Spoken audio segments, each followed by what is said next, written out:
Halo, Assalamualaikum warahmatullahi wabarakatuh. Seluruh mahasiswa tingkat 2 kebidanan, bagaimana kabarnya? Mudah-mudahan sehat selalu ya. Jangan lupa jaga kesehatan. Oke, langsung saja hari ini kita akan berbicara tentang kegawat daruratan kala 3 dan kala 4. Ya, jadi mohon diperhatikan baik-baik karena setelah ini Anda akan ada pengukuran post-test. Oke, pokok bahasan hari ini adalah tentang retensio plasenta, atonia uteri, perdarahan postpartum, ruptur perineum, inversio uteri, ruptur uteri, dan gangguan pembekuan darah. Mulai dari kasus awal sampai kasus ketujuh itu merupakan salah satu penyebab dari yang namanya perdarahan pada ibu. Ya, bisa jadi perdarahan postpartum. Namun untuk ruptur uteri dan gangguan pembekuan darah dapat juga dialami pada ibu hamil, terutama kalau ruptur uteri itu ibu dengan luka parut misalnya hamil kedua setelah pasca seksio. Kemudian kalau gangguan pembekuan darah itu pada ibu-ibu abortus atau ibu yang mengalami misabortion. Artinya apa? Nanti retensio bisa menyebabkan perdarahan, atonia perdarahan, ruptur perineum perdarahan, inversio uteri perdarahan, ruptur uteri perdarahan, gangguan pembekuan darah juga perdarahan. Namun selain tata laksana perdarahan, tetap juga akan ada tata laksana khusus terkait kasus masing-masing. Sama seperti kemarin yang shock ya. Rata-rata ada shock hemorrhagic, ada shock neurogenik, ada shock anafilaktik, itu semua punya penyebabnya masing-masing, meskipun jatuhnya ada yang sama tanda dan gejala shocknya ya. Oke, kita masuk ke retensio plasenta adalah plasenta yang belum dilahirkan dalam 30 menit setelah bayi lahir. Penyebabnya bisa plasenta adhesiva, akreta, inkreta, dan perkreta. Untuk plasenta akreta, inkreta, dan perkreta Anda nggak usah pikirkan dengan baik karena kenapa nak? Ya, karena ini ini tidak bisa kita atasi, jadi harus dirujuk ke rumah sakit. Yang paling bisa diatasi adalah plasenta adhesiva. Kenapa dengan adhesiva? Karena ini yang pelekatannya hanya sampai di endometrium. Sedangkan yang lain ini bisa sampai ke perimetrium, myometrium, sampai perimetrium. Ya. Tata laksana, nah ini kemarin ada kan di kasus berikan 20-40 unit oksitosin dalam 1000 ml larutan NaCl 0,9% atau ringer laktat dengan kecepatan 60 tetes per menit dan 10 unit IM. Apakah lengkap? Harus lengkap? Nah, ini perlu dipertimbangkan dengan baik. Kalau perdarahannya lebih dari 500 cc, ya. Tetapi kalau masih kurang, kita harus baca ini ya. Baca ini itu harus hati-hati ya. Terutama dalam 1000 mili. Ini artinya 2 kolom. Jadi 1 kolom itu bisa 10 unit atau 20 unit. Ya. Jadi 2 kolom itu bisa masing-masing 1 kolomnya 1 unit, 1 ampul. Kolom pertama dengan 1 ampul, kolom kedua dengan 1 ampul, atau posisi yang 40 unit oksitosin. Kolom pertama dengan 20 unit dan kolom kedua dengan 20 unit oksitosin. Jadi hati-hati untuk membaca ini ya. Ini adalah dosis minimal dan maksimal. Kemudian lanjutkan infus oksitosin 20 unit dalam 1000 mili. Nah, 20 unit artinya apa? Berarti ini 2 kolom, ini 1 kolom plus 10 unit. Ya, jadi 500 mili RL atau NaCl plus 10 unit. Jadi jangan sampai, oh nanti 1 kolomnya 20 unit. Nah, itu harus hati-hati dalam membaca ya. Kecepatan 40 tetes. Lakukan peregangan tali pusat. Bila tarikan tali pusat terkendali tidak berhasil, maka lakukan plasenta manual secara hati-hati. Nanti plasenta manual ada di slide terakhir ya. Kemudian berikan antibiotik, profilaksis dosis tunggal, ampicillin 2 gram IV, dan metronidazole 500 mg IV. Antibiotik ini hanya bisa dilakukan oleh dokter dan diberi. Sekarang aturannya plasenta manual tidak boleh dilakukan di praktek mandiri maupun di puskesmas yang tanpa ponet. Jadi harus yang puskesmas ponet atau di rumah sakit. Jadi tidak boleh dilakukan sembarangan ya. Selain antibiotik biasanya diberikan juga analgesik. Analgesiknya bisa pronalges, suppositoria. Kalau untuk di rumah sakit biasanya bisa dikasih diazepam, bisa dikasih sulfastatropin. Tuh. Segera atasi atau rujuk ke fasilitas yang lebih lengkap bila terjadi komplikasi perdarahan hebat atau infeksi. Kemudian perdarahan postpartum. Perdarahan postpartum adalah perdarahan pasca salin primer terjadi dalam 24 jam pertama setelah persalinan. Sementara perdarahan pasca salin sekunder adalah perdarahan pervaginam yang lebih banyak dari normal antara 24 jam hingga 12 minggu setelah persalinan ya. Jadi yang sekunder ini tidak hanya 6 minggu pasca bersalin, bisa sampai 12 minggu. Diagnosis perdarahan pasca salin adalah perdarahan yang lebih dari 500 mili setelah bayi lahir atau yang berpotensi mempengaruhi hemodinamik ibu. Hemodinamik itu apa? Contohnya kerja jantung, ya, status hematokritnya, kekentalan darahnya, itu pasti bisa mempengaruhi. Ini tata laksana, kalau ada perdarahan tuh apa gitu ya. Tindakan yang pertama, kita cek dulu sumber perdarahan ini apa. Kalau dia kontraksi, kita cek kandung kemihnya penuh atau kosong. Kalau dia penuh, berarti dia bisa menimbulkan kontraksi yang lemah. Jadi keluarkan dulu urinnya. Setelah dikeluarkan urinnya, kok masih kontraksinya lemah, berarti bisa jadi itu masuk ke dalam atonia uteri. Atau dia subinvolusi juga bisa. Kalau atonia itu kan yang tidak berkontraksi sama sekali dan lembek. Kemudian robekan adanya ruptur, baik itu di perineum, di vagina, atau bahkan di serviks ya bisa terjadi. Kemudian setelah terjadi perdarahan, panggil bantuan, inform concern, nilai sirkulasi, jalan nafas, dan pernapasan pasien.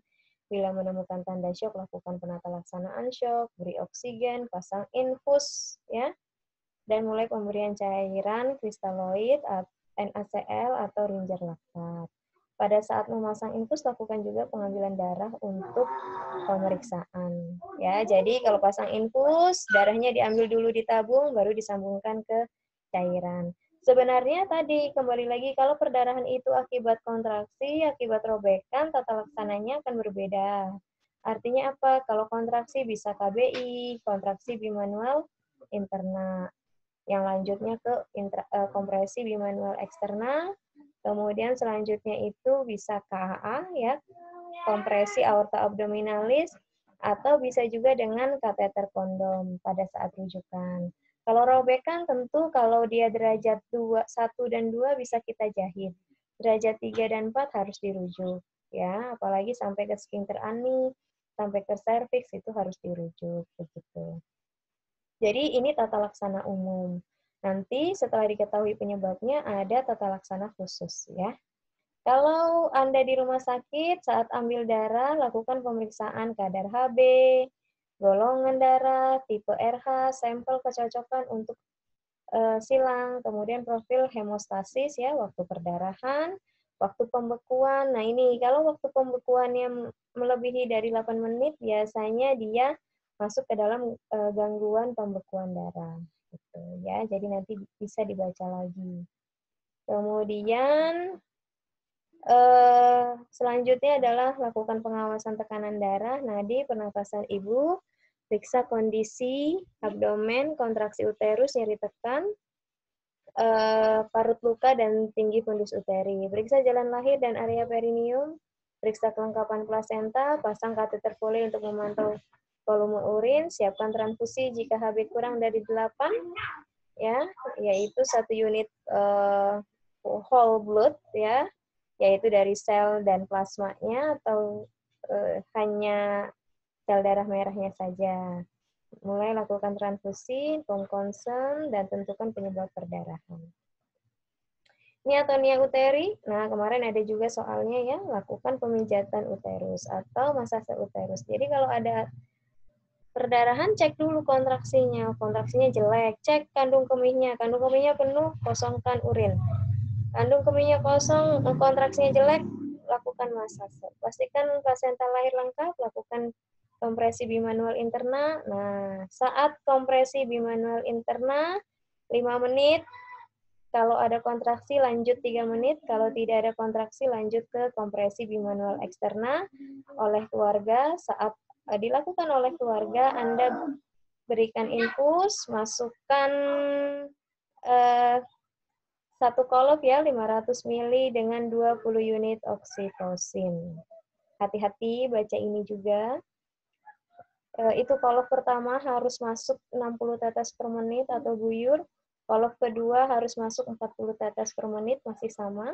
500 ml NaCl atau RL dengan 20 unit oksitosin.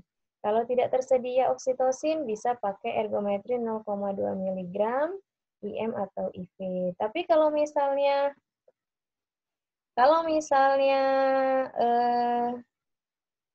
perdarahan masih berlangsung setelah diberikan kompresi bimanual eksterna, ergometrin juga tetap harus dimasukkan bersamaan dengan infus ya. Tapi jangan lebih dari 5 dosis. Jika perdarahan berlanjut, berikan 1 gram asam tranexamat IV bolus selama 1 menit. Ini tidak boleh kita lakukan di pelayanan pertama, ini harus di rumah sakit ya.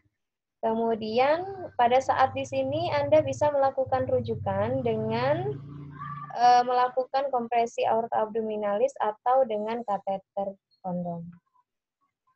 Nah ini ya, lakukan pasang kateter kondom atau kompresi bimanual interna selama 5 menit. Siapkan tindakan operatif nggak di fasilitas pelayanan kesehatan pertama ya, ini masuk ke rumah sakit. Nah, lakukan kompresi bimanual eksterna atau kombinasi kompresi aorta abdominalis pada saat rujukan. Kemudian ruptur perineum atau robekan vagina. Ruptur perineum berarti robeknya di perineum ya. Robekan vagina berarti robeknya di vagina. Jadi ini saling berbeda, bukan menggantikan.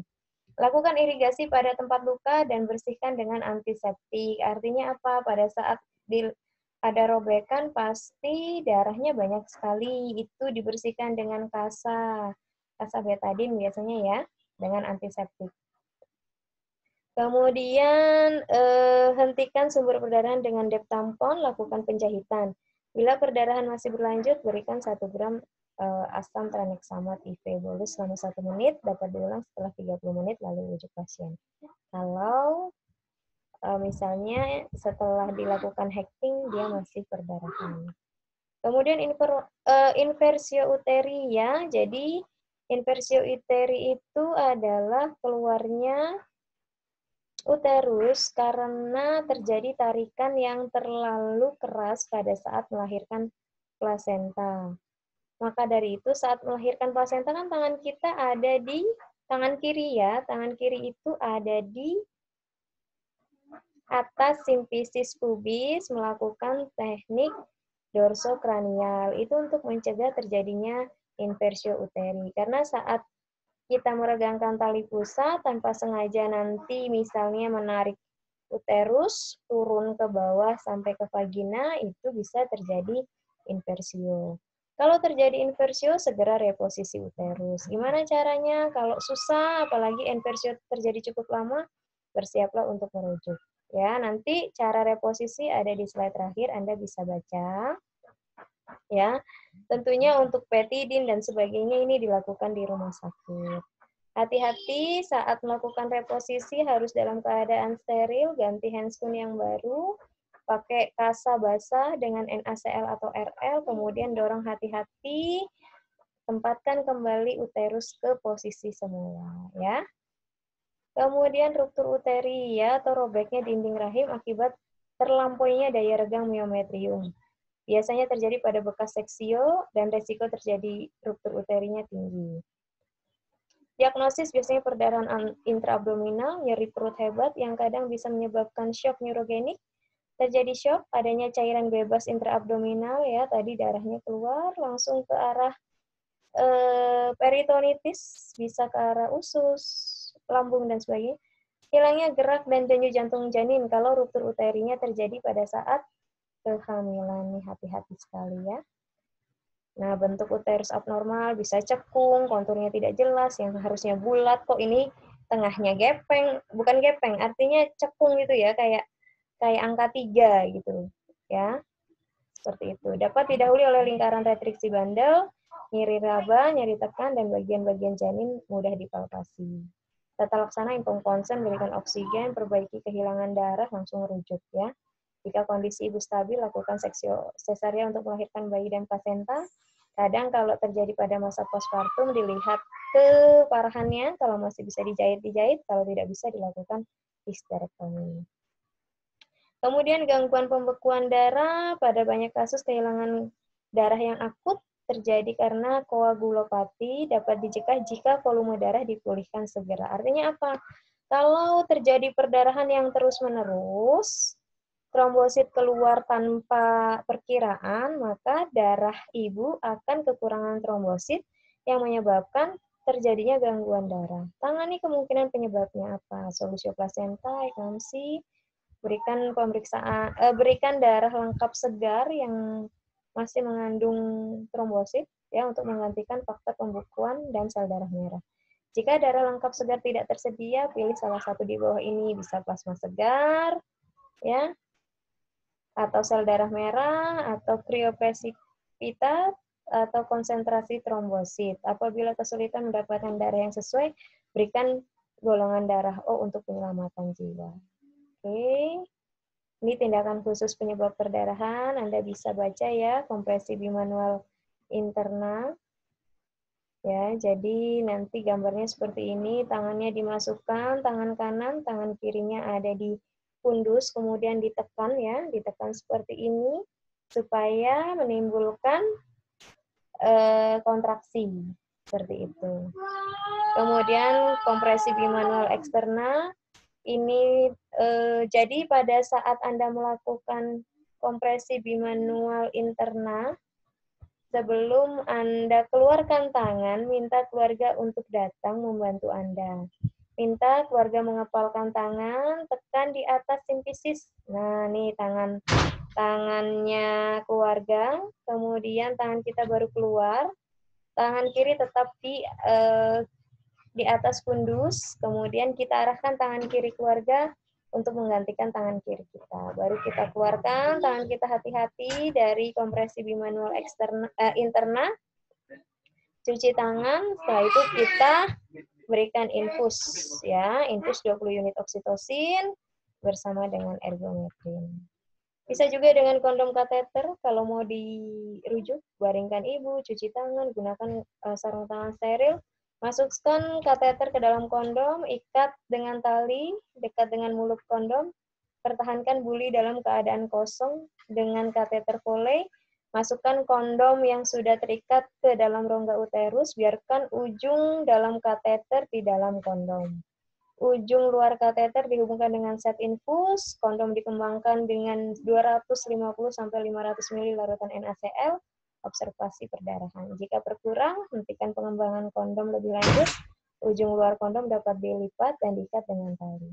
Kontraksi uterus dipertahankan dengan drip oksitosin sampai setidaknya 6 jam setelah prosedur. Ya. Ini reposisi uterus pada saat inversio uteri. Perhatikan ya, tadi pesan saya sarung tangannya harus steril.